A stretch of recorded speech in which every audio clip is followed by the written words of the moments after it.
Let's say you get an idea, or you discover some new software, or you decide to finally attempt that thing you always wanted to try. Where do you start? How do you dive in without getting overwhelmed? What's your strategy for building the skills you need to actually enjoy the process? Lots of people talk a good game about learning being a lifelong process and the benefits of adopting a growth mindset. In reality, for adults, learning can be an overwhelming, demoralizing, and infuriating experience full of wait, what? Moments that shake our steely dispositions. Most of our days are full of tasks we've been doing for years, if not decades. And so learning something truly new, or even just different, can be a real challenge of will and commitment. Now, as you might guess, I love to learn new skills and new ways of thinking. And so making sense of those wait, what moments I encounter in the process is critical to doing something I love to do. It's also critical to how I do my various jobs. Pretty much anything I've ever done of note professionally was something new I had to learn. But I also teach and coach, which means I partner with others to make sense of their wait what moments. How do you guide someone through the process of updating their mental model without making them want to quit in exasperation along the way? That's a question I have had to ask myself over and over and over again through the years. Work, business, and leadership in the 21st century economy are learning opportunities. Whether or not you identify as an autodidact, whether or not teaching or training others is part of your job description, you are learning and teaching constantly by virtue of the speed of change and the inherent instability of late capitalism. Learning how to learn better and teach better is a productive, creative, and meaningful work and life activity.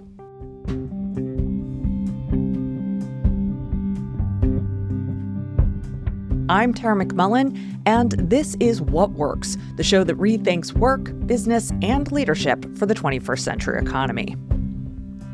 Today, I want to talk about learning. And specifically, I want to talk about how we make sense of the confusing, frustrating, and even, yes, demoralizing process that learning can be when we're adults. Now, I've learned a lot about learning through my personal experience over the years, both as a learner and as a teacher, but I am no expert. So I don't have explicit advice for you on this front. However, I had an experience over the last couple of weeks that I thought might reveal how I make sense of the wait what moments that arise in the process of learning something new. What follows is the tale of how I began learning how to use Final Cut Pro.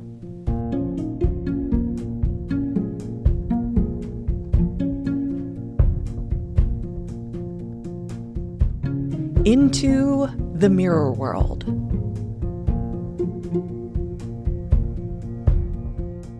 Learning new software that does a similar job to software you're already familiar with is a strange experience, full of a unique blend of wait what moments.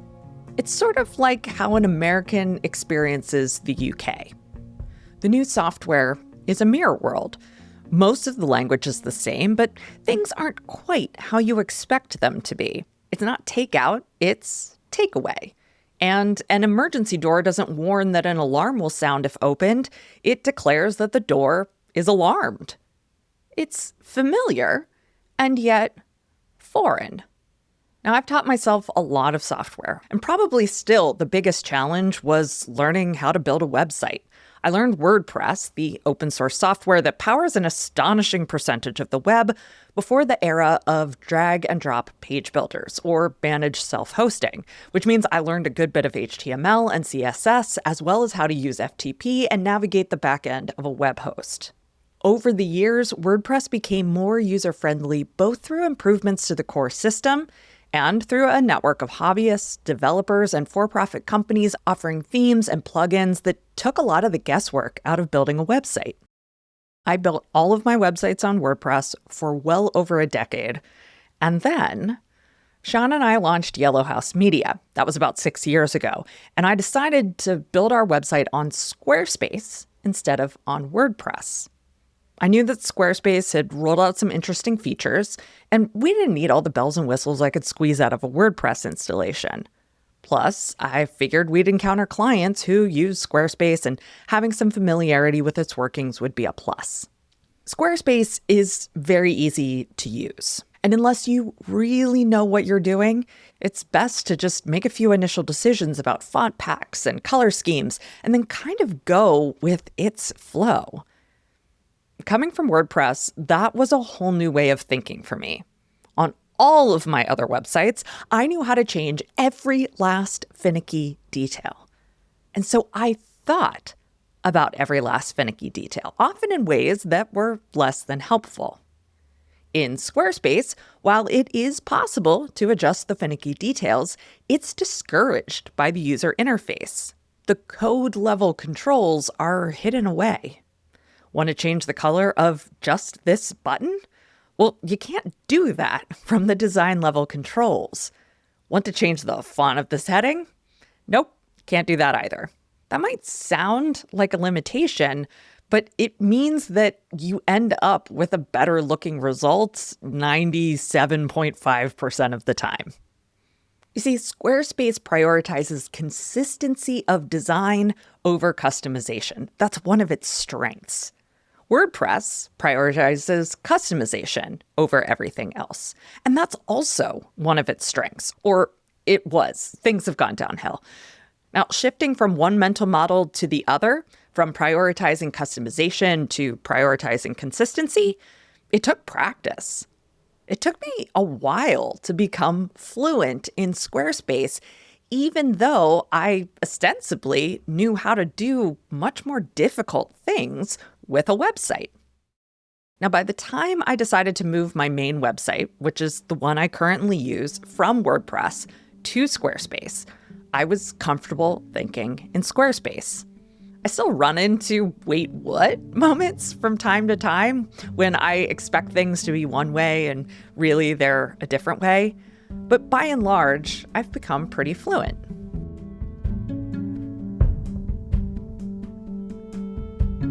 From familiarity to frustration. Currently, I'm learning new video editing software. Well, new to me anyway. I'm learning Final Cut Pro and Motion, which are Apple's answers to Adobe's Premiere Pro and After Effects. Now, I do quite a bit of video editing these days. You don't see it, but I do it. And I've been wanting to up my skills in that department and running up against the limitations of the software I currently use. Until now, I've used a combination of Descript, Canva, and CapCut to produce results I'm largely happy with. I focus on making the limitations of my ability look as good as possible. I know how to squeeze every last ounce of production value from my current toolkit. I work fast and effectively. I know where everything is and how to use it. And all of that confidence, well, it's been a barrier to me learning better software. Final Cut Pro looks similar in many ways to the software that I'm familiar with, but it's a mirror world, and I'm liable to drive on the wrong side of the road if I'm not extremely careful. This initial familiarity crashes into frustration. Wait, how do I get these two clips to crossfade? Wait, what do I need to do to add some animated text? Wait, why does that shape move like that? This head-on collision of one body of knowledge with another lacking body of knowledge often results, let's be real here, in giving up. I do it, you do it, we all do it. Except when we don't. Except when we do push through. So what makes the difference? What's special about the times when I do stick with the frustration until it's not frustrating anymore? Adult learning theory can give us some insight. As theorized by Malcolm Knowles in the 1970s, the art and science of helping adults learn rests on a process model rather than a content model. Quote, "The difference is not that one deals with content and the other does not. The difference is that the content model is concerned with transmitting information and skills, whereas the process model is concerned with providing procedures and resources for helping learners acquire information and skills." Learner agency is fundamental to adult learning theory. Moreover, the procedures and resources provided should be grounded in relevance, applicability, and purpose. I need to know how what I'm learning is relevant to my goals. I need to be able to learn by applying ideas to the task at hand. And I need the purpose of my learning to be clear and salient. While Knowles' adult learning framework is often understood as advice for teachers of adults, it's also relevant to self-taught learning, as in the case of learning a new piece of software. I would never approach learning new software using a content model. I don't work my way through the manual learning each feature as I go. I don't tell myself, okay, today I'm going to learn titles, and tomorrow I'm going to learn generators, and then the day after that, I'll learn transitions. The only reason I download a new app is that I have something in mind that I want to do with it. And it's that something that guides my learning process and grounds it in relevance, applicability, and purpose. So what does this all mean in practice? Here's the real-life scenario that got me to finally open up Final Cut Pro. It was simple. I had a video to edit for a client. And that client was also updating their visual branding. And so I wanted the new video, which would likely be seen by thousands or tens of thousands of people, to match the new brand and remain relevant for as long as possible. And I also knew that Apple had just rolled out a far less financially intimidating way to get started with their creative apps, including Final Cut Pro and Motion. So editing this video seemed like the perfect project to experiment with. The rebrand gave me a specific purpose, updating all of my templates and motion graphics to match. The video gave me an application for learning, and my desire for the longevity of this project gave me relevance. All three informed my process, even though my process was anything but strategic or formal. To be clear, I am talking in hindsight here. So to get started, I imported the video to Final Cut Pro and started looking for familiar features. How do I make cuts? How do I get captions to show up? What are my options for creating a lower third? From there, I could ask myself, bit by bit, what do I want to do? Maybe I want a cool call out to pop up on screen. Maybe I want to insert a title with animated text. Maybe I want a book cover to slide on and off the screen. Maybe I just want to figure out where the damn drop shadow setting is. From there, I got granular. I think of a video or a podcast episode like this one as having beats. A beat is a point in the content where something new occurs.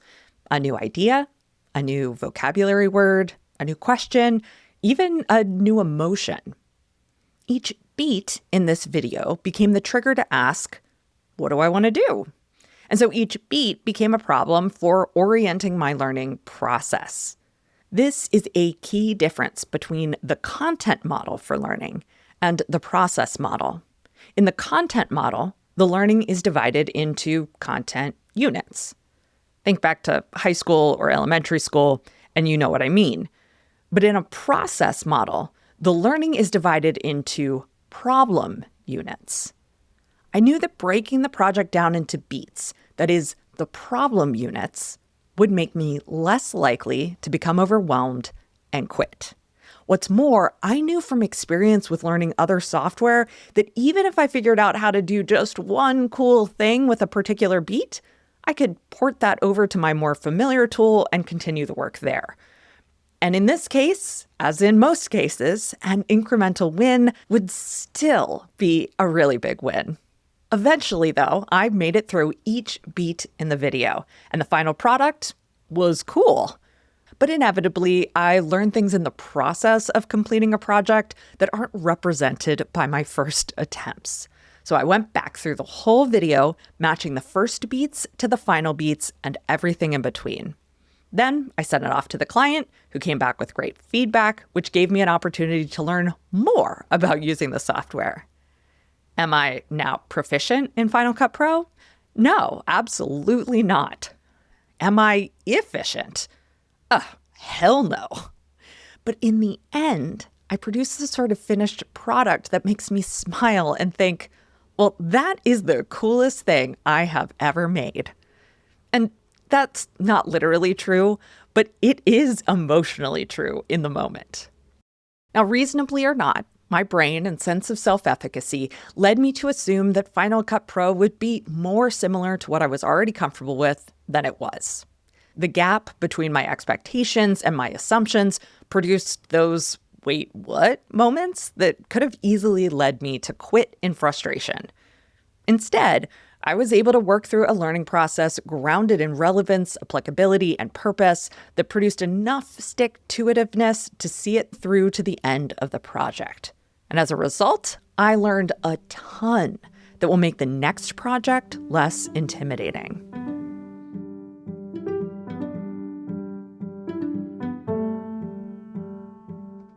As I said at the top, learning and persisting through the wait what moments are required skills in the 21st century economy. Now, if you're listening to this, I assume these are skills you value and utilize. Of course, valuing those skills can bump up against a host of other aspects of life and work today, from busyness to relationships to all manner of proverbial dumpster fires. So it can be helpful to have some clear ways to structure your learning and bolster your persistence. So here are some questions that you can ask yourself the next time you're trying to learn something new. First, why am I learning this? Now, learning for learning's sake might be the ideal, but a busy life and a full to-do list can sink that motivation like a stone. So while it's tempting and satisfying to tell ourselves that we're learning this because we're curious or just because it would be cool to learn, getting specific is really helpful. I recently read Hannah Arendt's The Origins of Totalitarianism, which comes in at over 500 large pages of small type. I wanted to read it to learn how she thought about the rise of fascism and its ilk. You know, for reasons. And as a result, it was a slog, but it was a really enjoyable and relevant one. My persistence was renewed every day I picked it up to read a few more pages.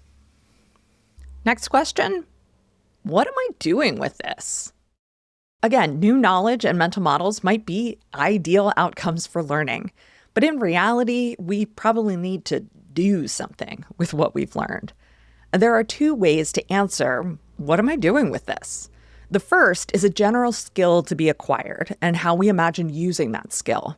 The second is its immediate application. That is, the project we're embarking on that's inspiring this learning. I want to learn Final Cut Pro and Motion so I can make cool motion graphics. That's the general skill. And I want to apply it to this video that I'm working on for a client. That's the immediate application. Last question, what are the problems I'm trying to solve? Or what are the smallest units of learning I can break this into? As I mentioned earlier, adult learning is broken down into problem units rather than content units. I don't want to learn about this concept or that event. I want to learn how to approach each problem as it arises. Now, problem here means the gap between what you want to do and what you're currently capable of doing. When I first started editing video, I didn't know how to use a chroma key. I'm still not sure if I'm using that phrase properly, but I don't actually care, so just don't worry about it. Now, if I'd found some comprehensive content-based guide to learning video production, how to use a chroma key would probably have been included somewhere in that guide. Instead, I got to a point where I wanted to figure out how to create a reusable page turn transition that revealed the next video clip as if the viewer were flipping through a book. It's a pretty common enough thing. I just didn't know how to do it. That was the problem I was trying to solve. And in trying to solve it, I learned about how to use an offensively bright green color in place of my video, and then remove that color by indicating it with a chroma key during editing. And on this note about problems, I've also figured out that I don't have to solve all of the problems all at once. With each video, for example, I can focus on solving one new problem. How do I do this thing? Little by little, I become more proficient and my results improve. One more thing. Learning new skills and making sense of the wait, what moments that arise in the process is mentally exhausting. It can even be emotionally draining. And rarely do we have the best timing or environment for getting swept up in a rewarding yet exhausting activity. We have priorities and responsibilities that conflict with the reflexive desire to let ourselves give in to the learning vortex. That's okay. Or at least that's what I tell myself. Part of learning, part of making sense is pacing yourself, letting small steps forward reverberate as much as big wins. And that's how we keep learning for a lifetime.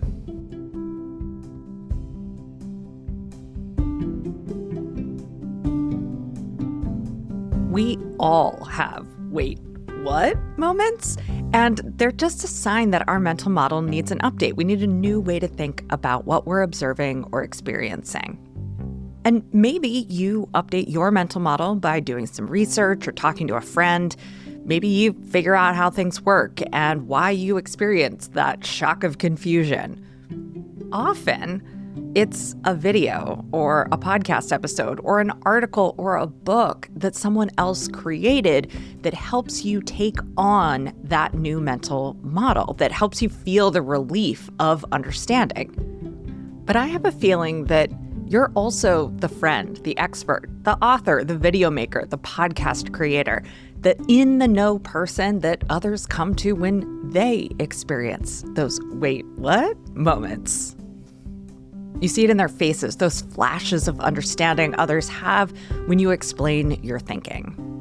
And if you're ready to take those flashes of insight from one-on-one conversations to a much bigger audience, Making Sense is for you. Making Sense is my 8-week workshop series that turns wait, what moments into compelling content so you can help your audience make sense of the unexpected. In Making Sense, you'll explore the methods that sense makers, theorists, and thought leaders use to help their audiences make sense of one small part of the world. This 8-week seminar combines analysis, research, process, and craft. And by the end, you'll have a draft of an article, episode, video, or social media post, or a detailed outline of a larger work that makes sense of an experience or question common to your audience. Making Sense is for media makers of all kinds: writers, illustrators, content creators, speakers, academics, managers, anyone who aims to turn lived experience and deep analysis into an idea that shifts how others think.